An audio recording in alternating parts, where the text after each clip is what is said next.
ተነስልን ኢቲቪ 57 ምዕራፍ 3 ላይ እንገኛለን። በአጀንዳ የሚመራ ዘገባችንን አካተን ይዘን ተመልሰናል። መርጣችሁ ስለምትከታተሉን ከልብ እናመሰግናለን። አርዕስተ ዜናውን እናስቀድማለን።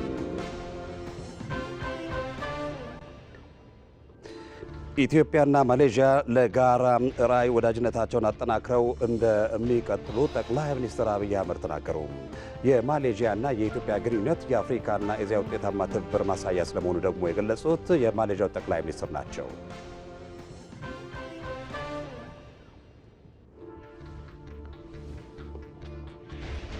የኢትዮጵያ የማንሰራራት ዘመን ጅማሮ በብዝሃ ኢኮኖሚ ዘርፎች ተጨባጭ ለውጥ ማምጣቱ ተገለጸ።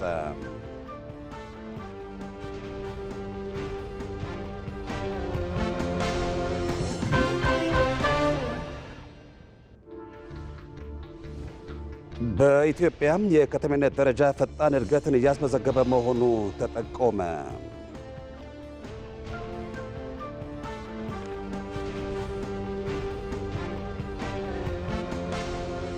የአሜሪካ ከፍተኛ መከላከያ አመራሮች በዩክሬን ሩሲያ ጦርነት ጉዳይ ለመምከር ኬቭ ገቡ።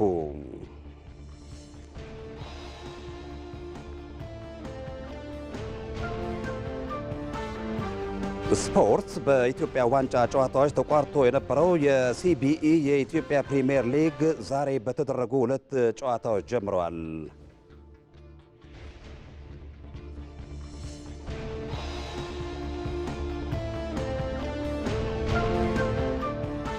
የምሽቱ የኢቲቪ 57 አጀንዳችን የኢትዮጵያ የማንሰራራት ጉዞን የተመለከተ ነው። በዚህ ጉዳይ ላይ እንግዳ ጋብዘናል። እንግዳችን አቶ አሻግሌ ሀሰን የቤኒሻንጉል ጉሙዝ ክልላዊ መንግስት አስተዳደር ርዕሰ መስተዳድር ናቸው። ከኢቢሲ ስቱዲዮ በቀጥታ መስመር ላይ ይገኛሉ። ለሰጡን ጊዜ ከልብ እናመሰግናለን። ወደ ኋላ ላይ እንገናኛለን። አብራችሁን ቆዩ። የአሰብ ጥያቄ ባይኖር ኖሮ የሁለቱ ሀገራት ግንኙነት ይሰምር ነበረ ወይ? ኢንተረስትን መግለጽ፣ በኢንተረስትህ ላይ እንነጋገር ማለት ማንኛውም ያደርገዋል። በማንኛውም ጉዳይ ላይ አለመነጋገር ይሄ የሻዕቢያ ፖሊሲ። አሁን ግን ያ ዘመን ያለቀ ይመስለኛል። የኢትዮጵያ የባህር በር ይገባኛል ጥያቄ ፍትሃዊ ነው፣ ትክክለኛ ነው። አሁን ደግሞ አስገዳጅ ነው። ለምን አሰብ የሚለውን እንመልከት። አሰብ ወደዛ የሄደበት መንገድ ትክክለኛ አይደለም። በኢትዮጵያ በኩል ሁሉም አማራጭ ሬዲ ሆኖ ቀርቧል። አስረድቼ ሞግቼና ተሞግቼ አተርፋለሁ ብሎ የሚያምንበት ፔጅ ላይ ማምጣት ያስፈልጋል። የሀገር ጉዳይ ነገ ምሽት 3 ሰዓት ከሩብ ጀምሮ በኢትዮጵያ ቴሌቪዥን።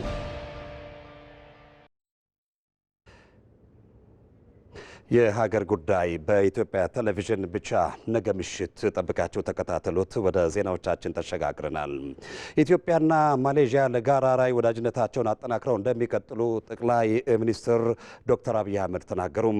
የማሌዥያና የኢትዮጵያ ግንኙነት የአፍሪካና ኤዥያ ውጤታማ ትብብር ማሳያ ስለመሆኑ የገለጹት ደግሞ የማሌዥያው ጠቅላይ ሚኒስትር ናቸው። አዝመራው ሞሴ ዝርዝር ዘገባውን አዘጋጅቶታል። በኢትዮጵያና በማሌዥያ መካከል 60 ዓመታትን የተሻገረ ዲፕሎማሲያዊ ግንኙነት አለ። ይህ ምንም ያልነበረ ግንኙነት ግን ባለፈው ዓመት ጠቅላይ ሚኒስትር አብይ አህመድ በማሌዥያ ጉብኝት ማድረጋቸውን ተከትሎ ግንኙነቱ ወደ ላቀ ደረጃ ተሸጋግሯል። የማሌዥያው ጠቅላይ ሚኒስትር ዳቶ ሰሪ አንዋር ኢብራሂም ለ3 ቀናት በአዲስ አበባ ጉብኝት ማድረጋቸውም የዚህ ማሳያ ነው።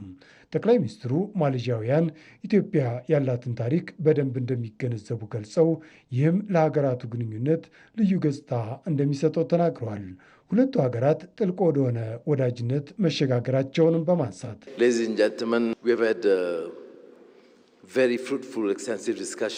በጣም ጥልቅ የሆነ ውጤታማ ውይይት አድርገናል።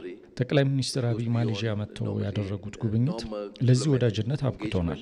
ለዚህ ጠቅላይ ሚኒስትሩን ላመሰግን እወዳለሁ። እያንዳንዱን ውይይት ወድጄዋለሁ። ይህም ከጠነከረ ወዳጅነትና እምነት የመነጨ ነው። ከቢዝነስና ልማት ባለፈ ስለ ሰብአዊ ልማትም ተነጋግረናል። ኢትዮጵያና ማሌዥያ ታሪካዊ ወዳጅነትና ትብብር ያላቸው ሀገራት መሆናቸውን ለማሌዥያው ጠቅላይ ሚኒስትር በተዘጋጀው የራት ግብዣ ላይ የጠቀሱት የኢፌዴሪ ጠቅላይ ሚኒስትር አብይ አህመድ በትብብር የተጋመደው የኢትዮጵያና ማሌዥያ ግንኙነት በየቀጠናው የራሱ ሚና እንዳለው አስረድተዋል። ወደ ኢትዮጵያ የመጡት ሀገራችን የብልጽግናን ራዕይ ሰንቃ ወጣቶችን አስተባብራ ተአምር እየሰራች ባለችበት ወቅት ነው። ኢትዮጵያ በጀመረችው የብልጽግና ጉዞ ባለፈው ዓመት የ9.2 በመቶ እድገት ማስመዝገቧን ስነግሮ በኩራት ነው። ይህ የሪፎርማችንን ውጤታማነት ያሳያል። ኢትዮጵያ በኢኮኖሚ ሪፎርሟ ተአምር እየሰራች እንዳለችው ሁሉ ማሌዥያም ሪፎርማሲ ብላ በሰየመችው የሪፎርም እንቅስቃሴዋ ተጨባጭ ለውጥ አምጥታለች። ሁለቱም ሀገራት በየቀጠናው አይነተኛ ሚና የሚጫወቱ ናቸው። ማሌዥያ በደቡብ ምስራቅ ኤዥያ ወሳኝ እንደሆነችው ሁሉ ኢትዮጵያም ለሚሊዮኖች አፍሪካውያን እንደ በር ትቆጠራለች።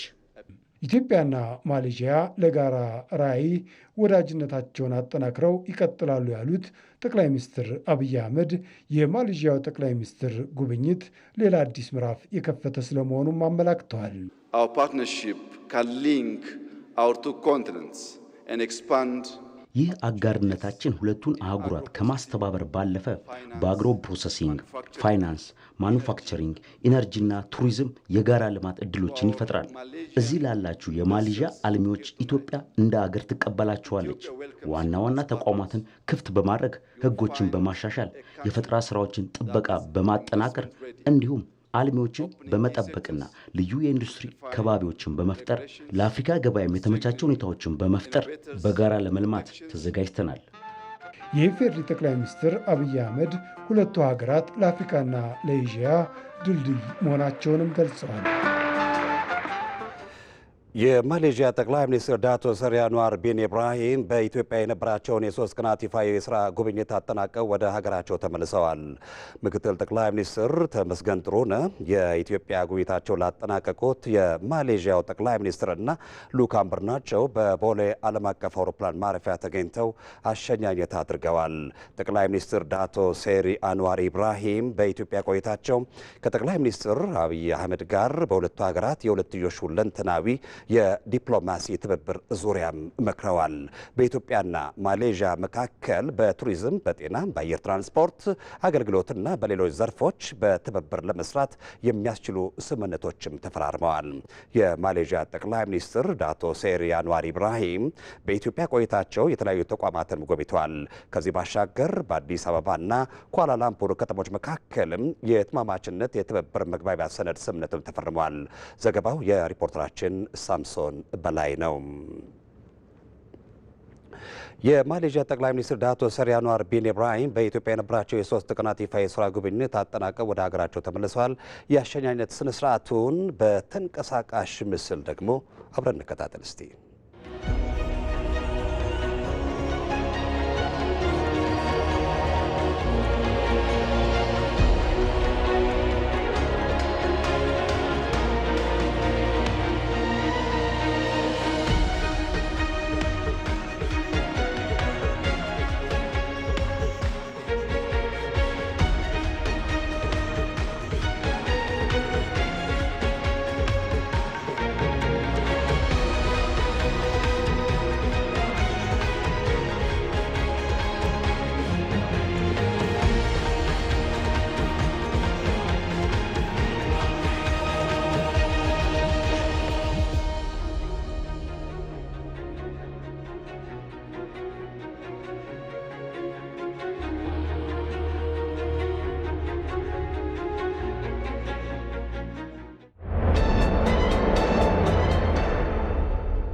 ወደ ኢቲቪ 57 የምሽት አጀንዳ ዜናችን ተሸጋግረናል። የኢትዮጵያን ማንሰራራት የተመለከተ ነው። የኢትዮጵያ የማንሰራራት ዘመን ጅማሮ በብዝሃ የኢኮኖሚ ዘርፎች ተጨባጭ ለውጥ ማምጣቱ ተገልጿል። በተለይም ከዚህ ቀደም ያልተነቁ ሀብቶችን ወደ ኢኮኖሚ ምንጭነት ለመቀየር የተጀመሩ ውጥኖችም ምርታ የታየባቸው መሆኑ ተመላክቷል። ሙሉ ግርማ ይዝርዝራል ነው። ግብርናው ለኢትዮጵያ ኢኮኖሚ ምሰሶነት ታውጆ ለዓመታት ሲተገበር የቆየ ፖሊሲ ስለምን ዘርፉን ማዘመን ተሳነው? አሰራሩን ፈቅ ከማለት ይልቅ ከትውልድ ወደ ትውልድ ዘልማዳዊነት አሰራርን የተከተለ ሆኖ ኖሯል። ኢኮኖሚውን በግብርናው ላይ ቢንጠለጠልም ዜጎችን ግን ከተረጅነት አላዳንም። ኢኮኖሚው ከግብርና ባለፈ ኢትዮጵያ ያዘቻቸውን ሀብቶችን መዘንጋቱም ለምን የሚል ጥያቄን ያስከትላል። አሁን ላይ ግብርናውን ከማዘመን ባለፈ ሌሎች ዘርፎችንም እንደ ዋነኛ የኢኮኖሚ ምሰሶ ማድረግ መንግስት የያዘው ፖሊሲ ነው። ግብርና፣ ማኑፋክቸሪንግ፣ ቱሪዝም፣ ማዕድን፣ ቴክኖሎጂ 5ቱ የኢኮኖሚ ምሰሶዎች ናቸው። የኢትዮጵያ መንሰራራት ዘመን ጅማሩም በበርካታ የኢኮኖሚ መስኮች እንዲታይ ማድረጉም ይነሳል። ብዝሃ ዘርፍ መሆኑ የኢትዮጵያ ኢኮኖሚ አሁን በታየው መንገድ ስር ነቀል ለውጥ እንዲያመጣ የሚያስችል ተጨባጭ ውጤት እያስገኘ መሆኑን ያሳያል። ኢትዮጵያ በግብርናው ያላትን እምቅ አቅም መጠቀም ስለተሳናት ለስንዴ ብቻ $1 ቢሊዮን በማውጣት መሸመትም የቅርብ ጊዜ ታሪኳ ነው። ዘርፉን ለማዘመን በተወሰደው ስራ በ7 ዓመት ውስጥ በዓመት 47 ሚሊዮን ኩንታል የስንዴ ምርትን ወደ 280 ሚሊዮን ኩንታል ማሳደግ መቻሉም ሀገሪቱ ተረጂነትን ታሪክ ለማድረግ እየወሰደችው ካለው ስራዎች ውስጥ በተምሳሌትነቱ ተጠቃሽ ነው። ከግብርና ባለፈ አዳዲስ የሀገሪቱን እምቅ ሀብቶች ወደ ኢኮኖሚ ምንጭነት የመቀየር ስራ ውስጥም ማዕድንና ቱሪዝም ሀብት ተጠቃሽ ናቸው። ኢትዮጵያ የተፈጥሮ ሀብታም የልማት ድሃ መሆኗን በቁጭት የሚያነሳው የመደመር መንግስት መጽሐፍም ሀገሪቱ ካላት ማዕድን ሀብት አንጻርም ተገዳ ሳይሆን ወዳ ፈቅዳ ድሃ የሆነች ይመስላል ይላል። ይህንን ጸጋ እንደ ግጭት መንስኤ አድርጎ መመልከት በተቃርኖ ላይ የቆመ እሳቤም ነበር። የምንመራበት እሳቤ የተፈጥሮ ሀብትን እንደ ጸጋ ሳይሆን እንደ ግጭት መንስኤ አድርጎ ይመለከት ነበር። በዚህ ምክንያት ከፍተኛ ጥራት ያለው የማዕድን ሀብት እያለን እንደሌለን ሆነን ኖረናል። የማዕድን ዘርፍ ከተሰራበት የሀገሪቱን ኢኮኖሚ መበየን እንደሚችል ማሳያ የሚሆን ጅምር ስራዎችና ውጥኖችም በጉልህ ይታያሉ። ውጤቱም ለረጅም ጊዜ ከጠቅላላው ሀገራዊ ምርት 0.1 በመቶ ብቻ ሆኖ የቆየ የማዕድን ዘርፍ በ2017 ዓመተ ምህረት ወደ 1 በመቶ ማሳደግ የተቻለበትም ነው። ይህንን ሀብት መጠቀም እንችላለን የሚለው እሳቤ ከመጣ በኋላ ብዙ ስራዎች ሲሰሩ ነው የቆዩት እና ከዛ በኋላ እንግዲህ አምና 2017 አፈጻጸም ስታየው ከ8.3 ቢሊዮን አካባቢ ካገኘነው የውጭ ምንዛሬ ከ3.6 ቢሊዮን በላይ የሚሆነው የሀገሪቱ የማዕድን ምርት ዘርፍ ነው። ሀገሪቱ ለዘመናት በስም ብቻ አለኝ የምትለውን ሀብቷን በማውጣት የተጀመረው የተፈጥሮ ጋዝም ለኢትዮጵያ ማንሰራራት ዘመን ጅማሮ እንደ አንድ ጥፋትም የተወሰደ ነው። በሶማሌ ክልል የሚገነቡት ቀጣይ የጋዝ ነዳጅና ማዳበሪያ ላይ የሚሰሩ ፕሮጀክቶችም ከ30 ቢሊዮን ዶላሩ 10 ቢሊዮን ዶላሩን የሚጠይቁ ናቸው። ሀገሪቱ ለዓመታት ረብጣ ዶላርን በማውጣት በቀዳሚነት ስትሸምታቸው ከነበሩት ውስጥ ነዳጅና ማዳበሪያ ተጠቃሽ ናቸው። ፕሮጀክቶቹ ሲጠናቀቁም የሀገሪቱን የውጭ ምንዛሬ ካዝና ሲያራቁቱ የነበሩት ምርቶችን በሀገር ውስጥ ምርት መተካት የሚያስችል አቅምን የሚፈጥሩ ናቸው። ማዕድን በትክክል የሀገሪቱን ኢኮኖሚ ዋና ጀርባ አጥንት መሆን ጀምሯል። ጅማሮ ነው፣ ጅምር ጥረት ነው ያለን እንጂ ገና አልተጠቀምንበትም እና እንቀጥላለን። በጣም ከፍተኛ ፍላጎት አለ ኢትዮጵያ ላይ ኢንቨስት ለማድረግና ለመስራት። የበለጠ አሰራር ስርዓቶቻችን አብረን መስራታችንን እያጠናከር ከሄድን ኢትዮጵያ ከድህነት ለመውጣት የምታደርገውን ጥረት በከፍተኛ ሁኔታ ይሄ ዘርፍ ያግዛል ብለን ነው የምናስበው። መንግስት በቀጣይ ዓመታት እውን ለማድረግ የያዛቸው የ30 ቢሊዮን ዶላር ፕሮጀክቶችም የሀገሪቱን የማንሰራራት ዘመን ያወጁ ናቸው የተባለውም የሀገሪቱን መጻኢ ተስፋ የሚወስኑ በመሆናቸው ጭምር ነው። ኢትዮጵያንም በሚመጥናት ከፍታ ልክ ሊያስቀምጣት የሚችሉ መሆናቸውም ሳይታለም የተፈታ ነው። ኢትዮጵያ ውስጥ ከጋዝ፣ ነዳጅ፣ ማዳበሪያ ቢሾፍቱ ኤርፖርትና ሃውሲንግ ላይ የምንሰራቸው ስራዎች ቶታሊ ጌም ቼንጀር ናቸው። በኢትዮጵያ ታስበው ማያውቁም፣ ተሞክረው ማያውቁም። ለኢትዮጵያ ሕዝብ ተባብረን ማሳካት ከቻል የኢትዮጵያን መጻኢ እድል እና የልጆቻችንን ተስፋ በከፍተኛ ደረጃ የሚወስኑ ናቸው። ኢትዮጵያ በብዛ ኢኮኖሚ ጸጋዋን በቅጡ ለይታ ከተጠቀመች የዜጎቿን ኢኮኖሚያዊ ጥያቄ መመለስም ሆነ የሀገሪቷን እድገት ትርጉም ወዳለው ደረጃ ማሻሻል እንደምትችል የያዘቻቸው ትልሞች ማሳያ ናቸው። በተለይም ከዚህ ቀደም ያልተነኩ ሀብቶችን ወደ ኢኮኖሚ ምንጭነት ለመቀየር የተጀመሩ ስራዎችም ሆነ የ30 ቢሊዮን ዶላር ፕሮጀክቶች ተሰናስለው ለኢትዮጵያ ኢኮኖሚ ትልቅ አቅም ሊሆኑ እንደሚችልም ተገማች ነው። የኢትዮጵያ የማንሰራራት ጉዞ የምሽቱ ዋነኛ የዜና አጀንዳችን ነው። በዚህ ጉዳይ ላይ ተጨማሪ መረጃ ሊሰጡን አቶ አሸርሌ ሀሰን የቤኒሻንጉል ጉሙዝ ክልል ርዕሰ መስተዳድር ከኤቢሲ የአሶሳ ስቱዲዮ በቀጥታ መስመር ላይ ሆነው እየጠበቁ ነው። በቀጥታ ወደ እሳቸው እናልፋለን። ጤና ይስጥልን አቶ አሻግሊ፣ ለጊዜው ከልብ እናመሰግናለን። እንደሚታወቀው በኢትዮጵያ እየተካሄዱ ያሉ የልማት ጉዞ ፕሮጀክቶች በተለይ በጠቅላይ ሚኒስትር ዶክተር አብይ አህመድ በጉባ በሰሩት የ30 ቢሊዮን ዶላር ፕሮጀክቶች ለኢትዮጵያ ለማንሰራራት ጉዞ ምን አይነት ሚና አላቸው ይላሉ? መልካም እኔም በጣም አመሰግናለሁ። እንደምታወቀው በክቡር ጠቅላይ ሚኒስትራችን ዶክተር አብይ አህመድ የተመራው የለውጡ መንግስት ይህንን ለውጡ ከመምጣቱ በፊት በሀገራችን የነበሩ በርካታ ስብራቶች ይታወቃሉ።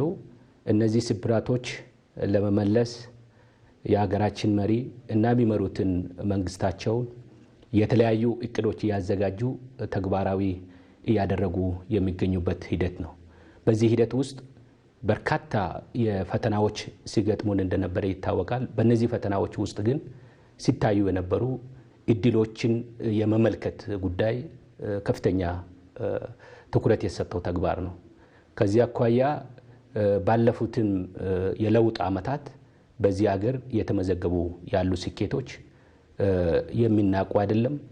የሚመለከቱ ሰዎች በተግባር መሬት ላይ የሚያረጋግጡ ናቸው።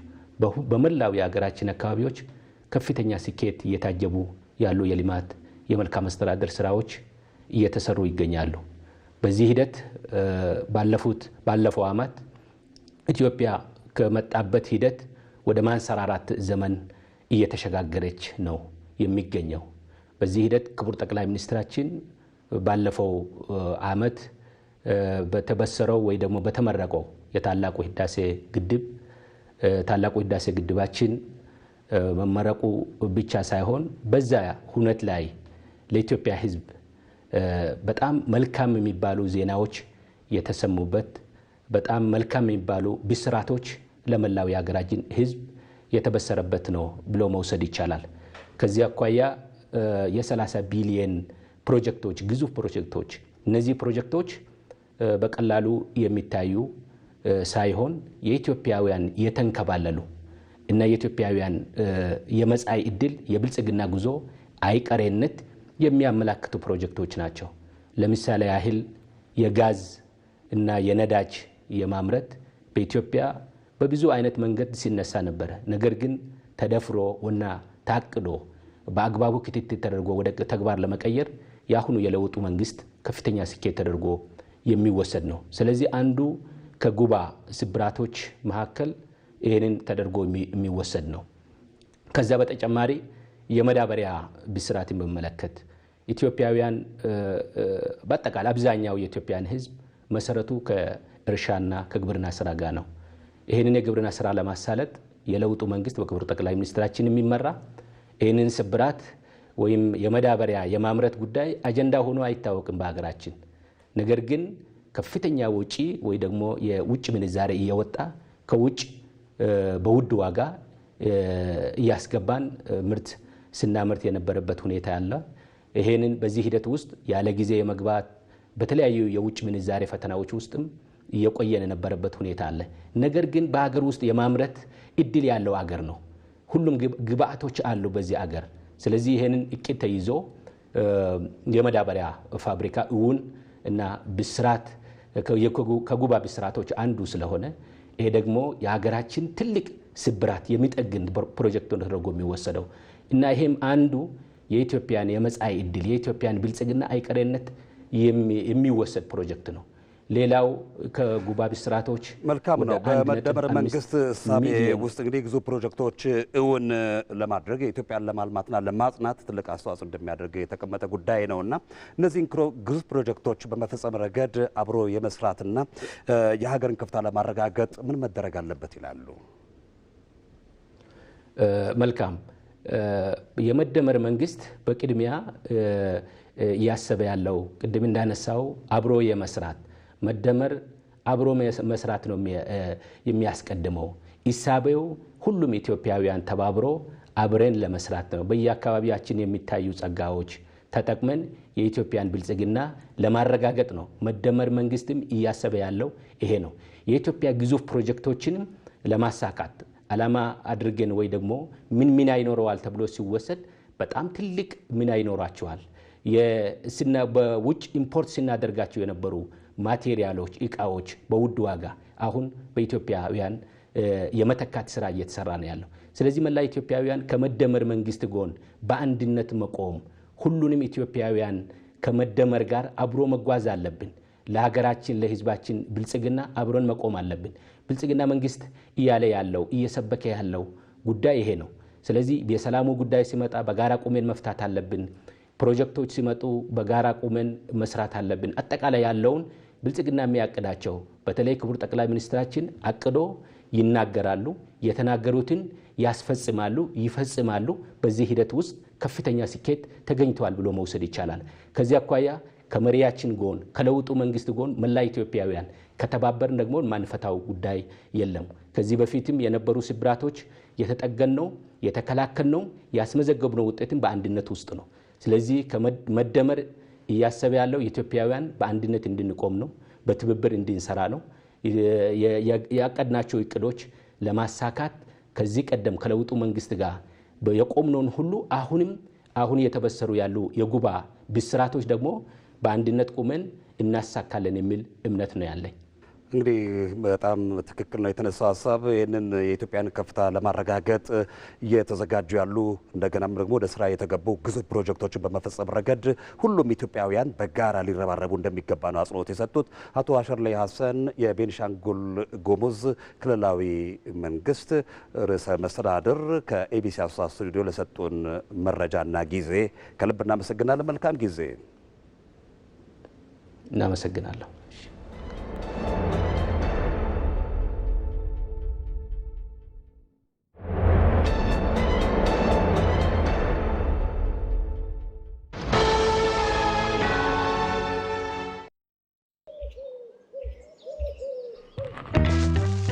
ቆይ አንዴ እንዳትሄድ ጠብቀኝ። የሲቪ ቪዛ ካርድ አዝዤ መምጣት ብቻ ነው።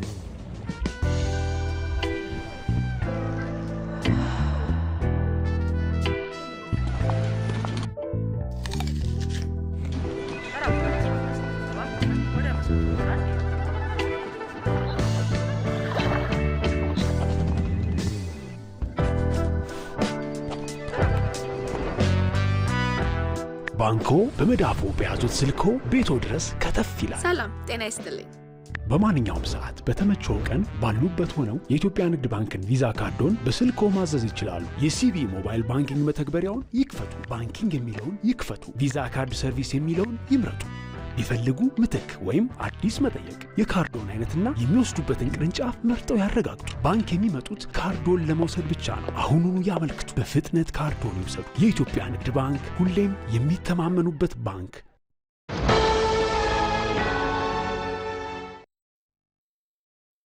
ከመልእክቶች ተመልሰናል። ቲቪ 57 መረጃችን አሁንም እንደቀጠለ ነው። በኢትዮጵያ የኢንቨስትመንት አማራጭ መለየትና የማስተዋወቅ ስራዎች ሊጠናከሩ ይገባል ሲል በተወካዮች ምክር ቤት የንግድና ቱሪዝም ጉዳዮች ቋሚ ኮሚቴ አሳሰበ። ቋሚ ኮሚቴውም የኢትዮጵያ ኢንቨስትመንት ኮሚሽን የ2018 በጀት ዓመት የመጀመሪያ ሩብ ዓመት አፈጻጸምን ገምግሟል። አባዲ ወይናይ በሕዝብ ተወካዮች ምክር ቤት የንግድና ቱሪዝም ጉዳዮች ቋሚ ኮሚቴ የኢትዮጵያ ኢንቨስትመንት ኮሚሽን የ2018 በጀት ዓመት የመጀመሪያ ሩብ ዓመት አፈጻጸምን ገምግሟል። በቀረበው ሪፖርት በሩብ ዓመቱ የኢንቨስትመንት ከባቢን ለማሻሻል በርካታ ተግባራት መከናወናቸው ተጠቅሷል። በሩብ ዓመቱ ከልዩ ኢኮኖሚ ዞኖች ውጭ ባሉ ኢንቨስትመንቶች 143 ሚሊዮን ዶላር ገቢ መገኘቱንና ይህም ከእቅዱ በላይ አፈጻጸም መመዝገቡን ተጠቅሷል። ከዚህ በተጨማሪም ወደ 50 ሚሊዮን ዶላር የሚጠጋ ገቢ ከልዩ ኢኮኖሚ ዞኖች ወጪ ንግድ ተገኝቷል ተብሏል። ባለፉት ወራት በተከናወኑ ስራዎች ከ961 ሚሊዮን ዶላር በላይ የውጭ ቀጥተኛ ኢንቨስትመንት መሳቡን የተገለጸው በሩብ ዓመት 1.2 ቢሊዮን ዶላር የውጭ ቀጥተኛ ኢንቨስትመንት ለመሳብ እቅድ ይዘን 961 ሚሊዮን ዶላር የውጭ ቀጥተኛ ኢንቨስትመንት ስበናል። ይሄም ከእቅዳችን አንጻር ስናይ ወደ 80% አካባቢ ነው የሚደርሰው። ይሄኛውን አፈጻጸም አምና ተመሳሳይ ወቅት ጋር ከነበረው አፈጻጸም ጋር ስናስተያይ 7.8% አካባቢ ልዩነት ወይ ደግሞ ጭማሪ የተመዘገበበት ሆኖ ተገኝቷል። የንግድና ቱሪዝም ጉዳዮች ቋሚ ኮሚቴ አባላት በቀረበው ሪፖርት ዙሪያ ጥያቄዎችን አነስተው የኢትዮጵያ ኢንቨስትመንት ኮሚሽነር ዶክተር ዘለቀ ተመስገን ምላሽ ሰጥተዋል። ሼድ ተከራይተው አሳማኝ ባልሆነ ምክንያት ወደ ምርት ማምረት ያልተሸጋገሩ በተፈራረሙት ስምምነት መሰረት የሰው ኃይል ቅጥር ያልፈጸሙ ድርጅቶች እንዳሉ በሪፖርቱ ለመገንዘብ ችለናል። ስለሆነም በኢንቨስትመንት ሕግ ደንብና መመሪያ ውጪ በሚንቀሳቀሱ ድርጅቶች ላይ አስተማሪ እርምጃ ለምን አልተወሰደም? አጠቃላይ ትሬንዱ ኢትዮጵያ ውስጥ የሚመጡ ባለሀብቶች አንደኛ ኳሊቲ የሆነ ኢንቨስትመንት፣ ሰስተነብል የሆነ ኢንቨስትመንት እንፈልጋለን። ይሄ ብቻም ሳይሆን የኢትዮጵያን ሕግና ስርዓትን አክብሮ የሚንቀሳቀሱ እስከሆነ ድረስ እኛም ድጋፋችን የሚቀጥል ይሆናል። ነገር ግን ከዛ ወጣ ያሉት ደግሞ ካሉ አዋጁ በሚያስቀምጠው 1180 የኢንቨስትመንት ሕጋችን በሚያስቀምጠው አግባብ ከጽሁፍ ማስጠንቀቂያ ጀምሮ እስከ አጠቃላይ የወሰዱትን እንዲመልሱ ጭምር የምናደርግበት አግባብ ነው። የሀገር ውስጥ ኢንቨስተሮችን ከማበረታታትና በየዘርፉ የተመለመሉትን ባለሀብቶች ወደ ተግባር ከመግባታቸው በፊት ከሌሎች ተቋማት ጋር ተናበው የመስራት ሂደታችሁ ምን ይመስላል? ወደ ልዩ ኢኮኖሚክ ዞን ከገቡት ውስጥ 67% የሚሆኑት የሀገር ውስጥ ባለሀብቶች ናቸው፣ ወደ ልዩ ኢኮኖሚክ ዞን የገቡት ማለት ነው። ለእኛ ደግሞ እንደ ኢትዮጵያ ኢንቨስትመንት ኮሚሽን አጠቃላይ ኢንቨስትመንት መቃቀሞችን ስናስተዋውቅ 5 ስትራቴጂክ ኤሪያዎች ውስጥ አንዱ የቱሪዝም ሴክተር ስለሆነ ከነሱ ጋርም ክሎዝ እየሰራ መሆኑን ለማንሳት የኮሚሽኑ አፈጻጸም የተሻለ መሆኑን ያነሱት የንግድና ቱሪዝም ጉዳዮች ቋሚ ኮሚቴ ሰብሳቢ አሻ ያህያ የኢንቨስትመንት አማራጮችን መለየትና ማስተዋወቅ ላይ የሚሰሩት ስራዎች ይበልጥ ሊጠናከሩ ይገባል ብለዋል። መዳረሻ ማስፋት ላይ መሰራት መቻል አለበት። እየተሰሩ ያሉትም ስራዎች አሉ። ልክ ነው። አሁንም መስፋት መቻል አለበት። ከሚመለከተው ከተለያዩ ተቋማት ጋር በቅንጅትም መሰራት ያለበት ሁኔታም ስለሆነ ኢንቨስተሮች መጥተው ኢንቨስት የሚያደርጉበትን አማራጮቹ የተለያዩ ዘርፍ በትክክል መለየት፣ እነሱን ደግሞ ማስተዋወቅና ምቹ ሁኔታን በመፍጠር ኢንቨስተሮች ወደ ሀገር ውስጥ ከየውጭ ሀገርም ኢንቨስተር ወደ ሀገር ውስጥ ገብተው ኢንቨስት እንዲያደርጉ የሀገራችን ኢንቨስተሮችን ደግሞ ኢንቨስት እንዲያደርጉ ማበረታታት ሁኔታን ማመቻቸት በጣም ጥሩ ስለሆነ እዚህ ላይም በትኩረት ቢታይ። በሩብ ዓመቱ ከ211 ሚሊዮን ዶላር በላይ ዋጋ ያላቸው ተኪ ምርቶች በሀገር ውስጥ መመረታቸው ተጠቅሰዋል። በኢትዮጵያ የከተሜነት ደረጃ ፈጣን እድገትን እያስመዘገበ መሆኑ ይስተዋላል። በፈጣን መሰረተ ልማትና ቴክኖሎጂ የተሳሰረ ከተማና ገጠርን መፍጠር ደግሞ ሚዛኑን የጠበቀ እድገት ለማረጋገጥ የሚያግዝ በመሆኑ መንግስት የሰጠው ትኩረት ተገቢ መሆኑን የዘርፉ ምሁራን ገልጸዋል። ሳራ ሳህለስላሴ በኢትዮጵያ የከተሜነት ደረጃ 25 በመቶ ያህል መሆኑ ይነገራል። ይሁንና ከተሜነትና ዘመናዊ አኗኗርን በመላው ሀገሪቱ ለማስፋፋት ሁሉንም አካባቢ መሰረተ ልማት በፍጥነት ማዳረስ ይጠበቃል። ለመሆኑ ከተሜነትን ከሰፊው የሀገሪቱ ገጠር ጋር አስተሳስሮ ለማዘመን እየተሰራ ያለው ስራ ምን ታሳቢ ያደረገ ነው? የምንመለከተው ይሆናል። የአፍሪካ መዲናና ከ130 በላይ ዲፕሎማቲክ ማህበረሰብ መናኸሪያ የሆነችው አዲስ አበባ ከወትሮው በተለየ መልኩ ስሟን የሚመጥኑ እንዲሁም ለነዋሪዎቿ ምቹ የሆነ አካባቢን የሚፈጥሩ ስራዎች ላይ ትኩረት አድርጋለች። እነዚህ በወንዝ ዳርቻ ስራም ይሁን በኮሪደር ልማት ስራ እየታዩ ያሉ ለውጦች ከተማን ከማዛመን የተሻገሩና ትውልድንም ታሳቢ ያደረጉ ስለመሆኑ ይገለጻል። ከተማው ውብ የሆነች ከመምጣቷ ጋር ተያይዞ የአየር ንብረቷ ምቹ እንደመሆኑ የቱሪስት መዳረሻ እየሆነች ነው። በዚህም የቱሪዝም ዲፕሎማሲ ሊትጫወት የከተሞች የፓርትነርሺፕ የግሎባል ፓርትነርሺፕ ላይ አጋርነት ላይ ትልቅ ሚና እንዲመጣ በማድረግ አዲስ አበባ የትልቅ ተሞክሮ ከማድረግ አኳያ ትልቅ ሚና ተጫወተ። አዲስ አበባ ላይ የሚስተዋለው የዘመናዊ አኗኗር ልምድና መሰረተ ልማት ወደ ሌሎች የሀገሪቱ አካባቢዎች እንዲስፋፋ ለማስቻል ጥሩ ልምድ የተገኘበት ሆኗል። ልምዱ መስፋፋቱ ደግሞ ዜጎች በየአካባቢያቸው የተሟላ ኑሮን መኖር የሚያስችላቸው ነው። አዲስ አበባ ላይ ያለውን ተሞክሮ ወደ ሌሎችም ከተሞች እንዲስፋፋ በማድረግ ዲዲዩስ በማድረግ አገራችን የተመጣጠነ ከዳር እስከ ዳር ሁሉም ቦታ መዳረሻ የሚሆኑበት እድል የሚፈጥር ነው እና ከዚህ አኳያ የአዲስ አበባ ሚና እንኳን ለሀገራችን ለአፍሪካም እነ ኪጋሊ እነ ኬፕታውን እነ ራባት የደረሱበትን ደረጃ አልፎ ይገኛል። በፍጥነት እያደገ ያለውን ከተሜነት በአግባቡ ለመምራት ዘመናዊ ከተማና ገጠር መፍጠር ላይ የታዩ ጅምሮች ተስፋ ሰጪ ሆኗል። 5700 የሚሆኑ መኖሪያ ቤቶችን ገነባን። ወደ 1500 የሚሆኑ በተለያየ በረንዳ ላይ ያድሩ የነበሩ ተለጣፊ ቤቶችም አሸጋገርን ወደ አዲሱ መንደር ጽድት ያለች አዲስ አበባና የመኖሪያ አካባቢ እንድትኖረን ማድረግ የሚያስችል ማሳያ ተሰርቷል። እነኚህ 105 ሱቆች ውስጥ አብዛኛው ወደ 75 እጅ የሚሆኑት ቀድሞ ካዛንቺስ ይኖሩ የነበሩ ነዋሪዎች እና እዚህ አካባቢ ይነግዱ የነበሩ የገቡበት ነው። ንቁ ትውልድና ዘላቂ ሀገራዊ እድገትን ለማረጋገጥ ደግሞ ከተማ ጋር የተሳሰረ ዘመናዊ የገጠር አኗኗር ማስፋፋት ላይ ትኩረት ተደርጓል። እኛ ሳምፕል ቤቶች እንሰራለን። 3 ቤድሩም አለው። በቂ የሚባል ሳሎን ሊቪንግ ሩም አለው። ከጓሮም ከፊትም እርሻዎች አሉ። ከብቶች ተለቀው ማሳ ላይ ሳይሆን ልክ እንደሰለጠነው ዓለም የሚመገቡበት ቦታ ተዘጋጅቶላቸዋል። ከብቶችና አርሶ አደሮች እንደከዚህ ቀደሙ አብረው አያድሩም። በእያንዳንዱ ቤት ባዮጋዝ አለ። ስለዚህ እናቶች እንጨት አይቆርጡም፣ እንደከዚህ ቀደሙ አይጨስባቸውም። ሶላር ስላለው ሁሉም ቤት ቴሌቪዥን አለው። ሁሉም ቤት ስልክ ቻርጅ ያደርጋል።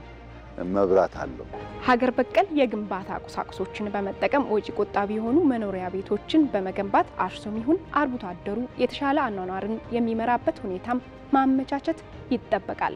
የተጀመረው የሞዴል ቤቶች ተሞክሮ ገጠርን ከከተማ ጋር በመሰረተ ልማት በማስተሳሰር ዘላቂ ልማትን ለመገንባት አስቻይ ይሆናል። ኑሮ የተሻሻለ ገበሬ ከተፈጠረ ከተማውም ይለማል፣ ከተማውም ይቀየራል። የአመራረት ዘይቤ መቀየር መቻል አለበት። ያመረተውን ምርት በቀላሉ ወደ ከተማ ማድረስ መቻል አለበት። ይሄ ከሆነ የገበሬው ምርትና ምርታማነት ይለወጣል፣ የአገር ልማት ይረጋገጣል። በከተሜነትና ገጠር ልማት ላይ እየተሰሩ ያሉት ስራዎች ከአዳዲስ ስራ ዕድል ፈጠራ አንጻርም ከፍተኛ ሚና ያላቸው ናቸው። ውብ፣ ንጹህ እንዲሁም በአስተማማኝ መሰረተ ልማት የተሳሰረ ከተማና ገጠር እንደ ሀገር ጤናማና ጠንካራ ኢኮኖሚን መገንባት ያስችላል። ጠንካራ ሀገር እውን ማድረግ ደግሞ ዓለም አቀፋዊ ተወዳዳሪነትን የሚያረጋግጥ መሆኑ እሙን ነው። ይህ እውን እንዲሆን ደግሞ የተባበረ ቀጣይነት ያለው ስራ ላይ ትኩረት ማድረግ ይጠበቃል። በአማራ ክልል የታጠቁ ኃይሎች የሰላምን አማራጭ ተቀብለው ወደ ውይይት እንዲመጡ ሜጀር ጀነራል ብርሃኑ ጥላሁን ጥሪ አቀረቡም። የምስራቅ ጎጃም ዞን አስተዳደርና የሀገር መከላከያ ሰራዊት ከፍተኛ መሪዎች በአካባቢው ዘላቂ ሰላምን ማረጋገጥ በሚቻልበት ሁኔታ ከደብረ ኤልያስ ወረዳ ነዋሪዎች ጋር ውይይት አካሂደዋል። ራሄል ፍሬው በምስራቅ ጎጃም ዞን ባለፉት 2 ዓመታት ያጋጠመውን የሰላም እጦት ለመቅረፍ የዞን አስተዳደሩና የሀገር መከላከያ ሰራዊት ከደብረ ኤልያስ ወረዳ ነዋሪዎች ጋር መክረዋል። በውይይቱም የደብረ ኤልያስ ወረዳ ነዋሪዎች በጸጥታ ችግሩ ሰብአዊ፣ ቁሳዊና የስነ ልቦና ጉዳት እንደደረሰባቸው ገልጸዋል። ሰላም ሰላም ሰላም እያለ ነው የህዝብ የሚፈልግና የሚለምን። እንዴት መንግስት አስተካክልንም እንዴት አየንም? አሁንም ቢሆን እኛ ሀገራችን እንፈልጋለን፣ ሰላም እንፈልጋለን።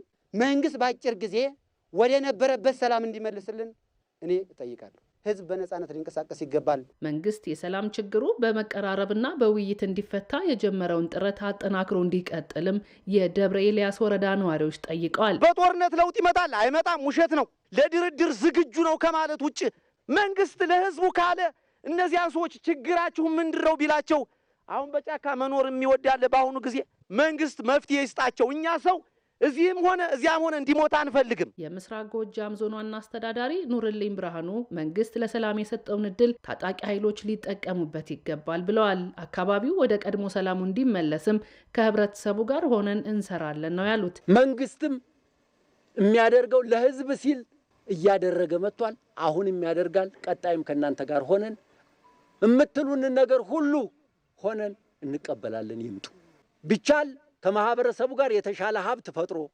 መልካም ህይወቱን እንዲኖር እየመከርን ነው፣ እያደረግን ነው። አባቶቻችን፣ ወጣቶች፣ እዚህ ያላችሁ ሴቶች እርዱ። ህብረተሰቡ በአካባቢው ያለውን ጸጋ ለመጠቀምና ለማልማት ከፍተኛ ፍላጎት ቢኖረውም የሰላም እጦቱ ተግዳሮት ሆኖበታል ያሉት ዋና አስተዳዳሪው ህግን ማስከበር ቅድሚያ የሚሰጠው ጉዳይ ነው ብለዋል። የምስራቅ ጎጃም ህዝብ ፍላጎቱ በሰላም ወጥቶ የመግባት ልጆቹን የማስተማር ያገኘውን ሀብት ወደ ላቀ ደረጃ የመቀየርና ከድህነት ለመውጣት ፍላጎት ያለው ህዝብ ነው።